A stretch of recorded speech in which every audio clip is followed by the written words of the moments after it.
अपने social media पे हर एक जवान के लिए, जी भैया, हर एक पुलिस बल के जवान के लिए, पैरामिलिट्री फोर्सेस के जवान के लिए, आर्मी के जवान के लिए, अगर वो शहीद होता है तो राज्य सरकार कम से कम 1 करोड़ रुपया मुआवजा दे।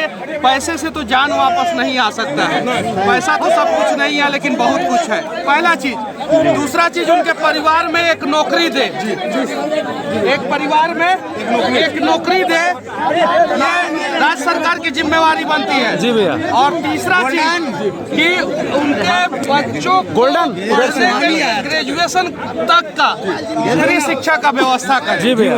ये काम होना चाहिए और सबके लिए।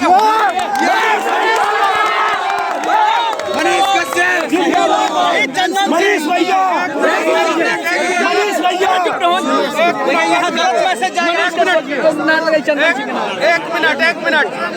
एक मिनट, कोई नहीं बोलेगा। मैं एक और चीज बोलना चाहता हूँ। हमारे देश के जवान बॉर्डर पे हमारी सुरक्षा इसलिए करते हैं क्योंकि उन्हें उम्मीद है कि वो देश को सुरक्षित रखेंगे और उनके परिवार को देश वाले सुरक्षित रखेंगे। तो हमारी जिम्मेवारी बनती है कि हर एक शहीद के परिवार का, जी भैया, सुरक्षा हम लोग करेंगे। और पैरामिलिट्री अर्धसैनिक बल के जो जवान होते हैं उन्हें भी शहीद का दर्जा मिलना चाहिए। सेना के जवान को भी सम्मान मिलना चाहिए, पैरामिलिट्री फोर्सेस के जवान को भी मिलना चाहिए। और अगर पुलिस जवान भी हमारा राज्य का सुरक्षा करने के दौरान शहीद होता है तो उसे भी सम्मान मिलना चाहिए।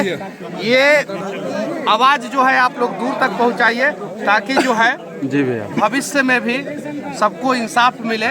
और देखिए, शहीद का कोई अपमान नहीं कर सकता है, ये देश नहीं, पूरी दुनिया में शहीद का कोई अपमान नहीं कर सकता है। जो शहीद का अपमान करने का प्रयास किया, जी, उस व्यक्ति का खुद अपमान हो जाता है।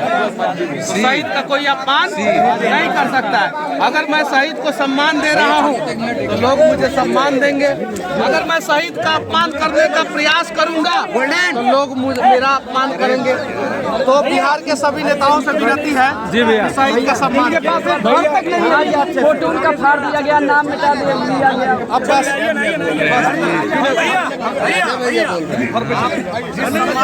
जिंदाबाद, जिंदाबाद, जिंदाबाद।